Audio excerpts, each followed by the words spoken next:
Ani hiriyaa kootti mul'achuu qaanfadhe yeroo hiriyaan koo daftara baatee yeroo hiriyaan koo mana barumsaarraa galu ani garuu qaana'ee haadha ilmoo ta'ee yeroo kanatti hiriyaa koo keessa cabee otoo gaa'ila hin ga'in sababa haati koof abbaan koo wal dhabanitti kana keessa jiraachuu koo wanna wal dhabdee haadha koof abbaa koo arguuf dhagahuu koo wanna jedheen nama naan taane nama na dage nama na dogoggorse faana deemee dogoggoree haga dogoggore immoo ulfi garaatti na hafee aga ulfi garaatti na hafeen immoo ilmoo kana baadheen ani haala suukkaneessa haalan taane keessa jiraadha jettee dhugaa dubbachuuf seenaan ala namaa ni jijjiirama an akka kanan agarre dhugaa waaqaati imimmaan kiyya qabachuun dadhabe jechuudha dhugaa waaqayyo yeroon viidiyoo kana arge gammachuu fi gadda wal keessa makee dhugaa waaqaati nan booyani dhugaa maaliif boosse yoo jettanii ilmi namaa ni dogoggora ilmi namaa akka har'aa kana miti itti yaadee bor taa'ee yeroo of ilaalu waan na kaleessa dogoggore keessumatti nanafa je'ee yaada jechuudha garuu gaafa namni tokko jechuudha of deebi'ee duuba isaatti gaafa deebi'ee of ilaalu waan kaleessa iddoo kaleessa kufetti hinafu ilmi namaa iddoo kaleessa cabeetti cabnisaa cabeetuma hinafu ni dhidhiibama jechuudha. Nagaan daganne nagaa fi araarri jaalalli waaqayyoo isiniif haa baay'atu obboloota koo hordoftoota koo kan taatan nagaan isiniif haa ta'u isiniin jechuun jaaladha. Egaa dhugaa dubbachuuf viidiyoo kana yeroon arge miira of qabuu dadhabeen viidiyoo kana dafee isin biraan geessisuu dhufe jechuudha. Egaa akkuma beekamu obboleettii kana jechuudha miidiyaa kamirratti namni argitanii tiktookii irratti feesbuukii irratti obboleettii kana argitaniitu jechuudha obboleessa keenya Firaa'olii fi obboleessa tokko lama ta'anii viidiyoo kana waraabanii jechuudha. Obboleettiin kun akkuma beekamu nama umurii waggaa 13 hanga 15 hin taanedha.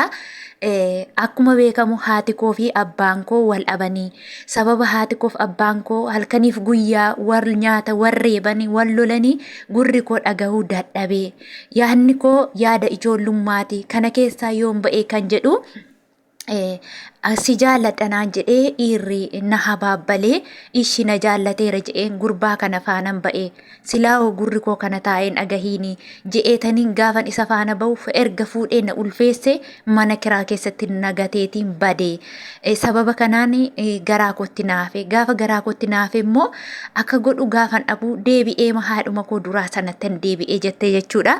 Haala rakkinaa beela akkamii hamaa keessa kan turte mucaa baatteetiin obboleettiin kun baay'ee rakkataa kan turte jechuudha. Egaa waaqayyo gaafa lafaa nama kaasu gaafa sababa namaa fidu sababa fidee nama guddisuu danda'a sababa fidees nama xinneessuu danda'a jechuudha.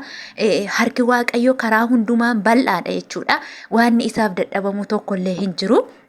Egaa akkuma beekamu guyyaa har'a obboleettii kana obboleessi keenya Firaa'ol itti gaafatamummaa fudhatee dhugaa rabbiiti xiyyaaraan gara magaala Finfinneetti imalte jechuudha. Obboleettiin kun viidiyoo irraa kutee fiduu xiqqoo chaanaalii naan eeyyamu viidiyoo nama viidiyoo sana fiduu bakka dhugaa waaqaati namni ilmi namaa hanga kana garaa namaa laafa jechuu aydoonnoo ani argeen beeku dhugaa waaqaati.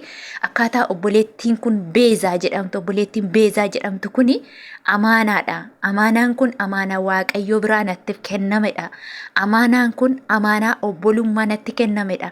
Amaanaan kun amaanaa ani nyaachuu yookiin dagachuu hin dandeenyedha. Obboleettii kana obbolummaa amaanaa obbolummaatiin galma nan geessisa. Mana barumsaa hayi yookiin immoo tooppiteeniitti warra ramadaman keessatti obboleettii kana nan barsiisa. Akka kaleessa warra baratan hawwite akka kaleessa warra dabtara baatanii deeman hawwitetti hin haftu obboleettii kana anatu waadaadha. Waadaan kun fuula waaqayyoo duratti anatu waadaa galee isin harkaa fuudhee jira. Kanaafiyyuu waadaa isin natti laattan hin nyaadhu waadaa keessan galmaan nan geessisa. Natti laattanii jirtu fuula waaqaa harkatti harka koo galchitanii jirtu. Kanaafiyyuu ani immoo fuula waaqaa harkatti amaanaa isin harkaa fuudhe kana fuula waaqaa harkatti erga isin harkaa fuudhe galmaan nan geessisa obboleettii kana jettee imimmaan isheen angalaafteetiin amaanaa kana nama harkaa fuute amaanaa kana immoo obboleessi akkas godhee obboleettii kanatti kenne immoo obboleessa keenya Firaa'ol jechuudha. Obboleettiin keenya beezaa kunii obboleessa keenya Firaa'oliif haadha manaasaa yookiin haadha warraasaati jechuudha. Amaanaa ishiitti geesse kenne, ishiin immoo amaanaa abbaan manaa ishee itti kenne, isaatiin iyyuu waaqayyotu amaanaa naaf kenne jetti jechuudha. Dhugaa waaqaati. Afaan Amaariffaatiin odeessiti isheen isumaanuu waaqatu amaanaa naaf kenne. Kanaaf ani immoo amaanaa inni dabarsee natti kennate nyaadhu galman geessisa jettee fuula waaqaa duratti jettee jechuudha.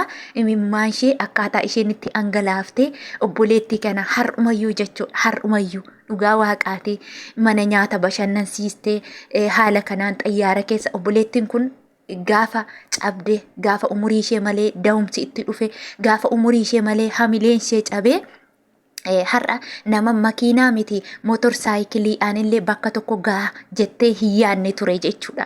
Kanaaf seenaan ilma namaa hin jijjiirama. Obboleettiin kun har'a nama xiyyaaraan bashannanee kunoo iddoo gaarii ga'ee nama nyaachuu dhuguu haala qulqullina isaatillee eeggatee sadarkaa barnootaa olaanaa mana barumsaa seeftii qabullee eeggatee hayi yookiin immoo toppiteeniitillee kan barachuudhaaf illee carraa argatte jechuudha. Baga gammaddee baga waaqayyoo ishee gargaaree obboleewwan keenya miidiyaa irraa kana gootan immoo waaqayyo guddaa isin haa eebbisu. Waaqayyo baraaf jireenya keessan haa eebbisu. Waan kun baratamaa utuu ta'ee itti fufee baay'ee namatti tola. Obboleewwan keenya garaa garaa haala kanaan hamileen isaanii cabee akkuma fakkeenya waan tiyyaa kan jedhan sana jechuudha. Seenaan ishee jijjiirame obboleettii kanas waaqayyo guyyaa dhiyoo keessatti nama seenaan ishee jijjiirame haadha isheefillee ilmoo isheefillee seenaan isaanii jijjiirame sababa obboleettii kanaatti biddeenni isaanii ba'u biddeen gaarii nyaatan waaqayyo isaan haa taasisu. Warra kana hojjetan hundumaa waaqayyo biddeena isaanii haa guddisu. Ani guddaa tokko itti gammade dhugaa waaqaati. Namoonni obboleettii keessan obboleessa keessan rakkina keessaa ba'uutti gammaddanii dhugaa baga gammaddan. Ani baay'ee akka mataa koo oliitti ofi itti gammade jechuudha. Baay'ee tokko itti gammade dhugaa waaqayyooti. Nama gargaaruun ni jira garuu haala kanaan yeroo nama gammachiisan waaqayyo guddaa isaan haa gammachiisu. Eenyuyyuu taanaan jechuudha obboleettii kanarraati baradhaa. Nuyi warri mana namaa jirru warri gola namaa jirru gaafa haalli nutti dukkanaa'e gaafa bitaa fi mirga keenya ilaallee waan nu jajjabeessu dhabnu jechuudha. Waaqayyo guyyaa eega callisee nuun ilaalu jechuudha. Guyyaa isaa eegee waaqayyo guyyaatti gola namaa keessaa nu baasee akkasuma haala jireenya gammachuu qabu nu jiraachisuu danda'u waaqayyo nu haa taasisu. Rabbiin nu haa taasisu. Egaa abdiin kutiina namni kamiyyuu namoonni kaleessa keessan ilaaltanii isa boruuf abdiin kutiina. Inni kaleessaa ni darba, inni kaleessaa ni hafa waan ta'eef fuuldurri keessan ifaadha. Waaqayyo fuuldura keenya ifa haa godhu isiniin jedha. Obboleewwan keenya baay'een kan abdii dhabdanii kan rakkachaa jirtan jechuudha. Waaqayyo isin rakkinicha keessaa nu haa baasu, isin haa baasu, isin haa gargaaru. Akka ani gammade gooftaan isin haa gammachiisu. Nagaan tura baay'ee gammade dhuga.